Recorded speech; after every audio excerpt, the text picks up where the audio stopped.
عبد الله بن عمر فرمایي محمد رسول الله فرمایلی دي من اراد سوچ اراده لري چې داغه دعا قبول کړي شي مصیبت ختم کړي شي یو سړی چې تنگ دستره پاغه باندې اسانتیا را ول رب العالمین مسد دعا قبول کړي والله مسد مشکلات هم حل وفصل کی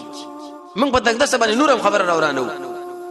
پیسې ورکړل لکه دا په دې وخت کې پوره کینا بس دا پټه مې درنه پکې ونیو دا اسمه کې مې درنه ونی ولا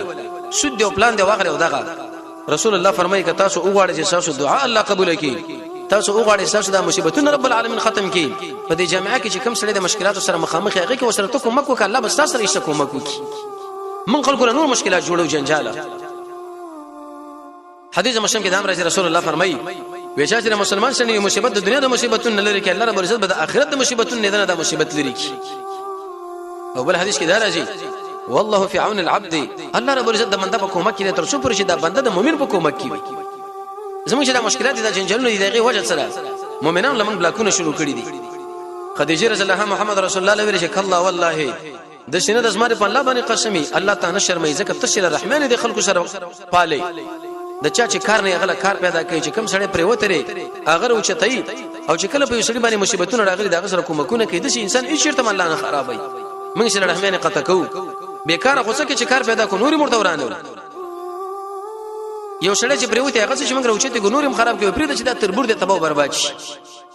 د انسانانو سره موږ د الله هیڅ چیرته کومک نه دا څومره کېره خزوا د رسم اساسي سبب چې الصدقه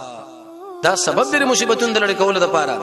چې کله ست رزق تنګ چې ته صدقې له زور ورکړه الله به رزق راخېد کی دا محمد رسول الله فرمان دی عليه الصلاه والسلام او دا رب العالمین دا غوسه ختمه کوي لکه څنګه چې ابو باندې د اور باندې د اوبر واړولې شي نبی صلی الله علیه وسلم فرمایي چې بادر به صدقه ای انسانانو د صدقه مخکې ورکړي وې د مصیبتونو چې د صدقې په وړاندې راتل نشي ایسه تور د بلاک ودرېږي مشکات کې دغه حدیث دی نو دغه کارونه چې کله انسان وکي به تور مثال صبر دی تقوا ده د الله د پېښینه یره ده رب العالمین د دمکن نه یریدل دی الله لا عاجز ده الله لا تسلیمی ده د الله نه بکنه غختل لا اله الا انت سبحانك اني كنت من الظالمين دغه دعاګانی معافی کول د منځونو پابندي د زکات ورکړه د نیکی کارون لوړاندې کېدل د تنگ دستنه مصیبت لري کوله